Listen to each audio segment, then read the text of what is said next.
আজকে আবু সাঈদের কথা মনে পড়ছে আমাদের, যে আবু সাঈদের ছবি বাংলাদেশের প্রতিটি মানুষের মনে গেঁথে আছে, এটা কেউ ভুলতে পারবে না।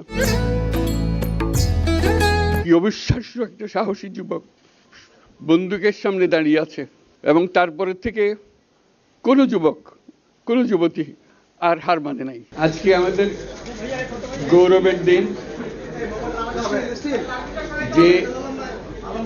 যে বিপ্লবের মাধ্যমে বাংলাদেশ আজকে নতুন বিজয় দিবস সৃষ্টি করলো, সেটাকে সামনে রেখে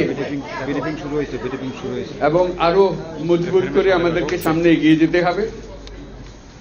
যারা এটা সম্ভব করেছে, যে তরুণ সমাজ, তাদের প্রতি আমি আবার সমস্ত প্রশংসা এবং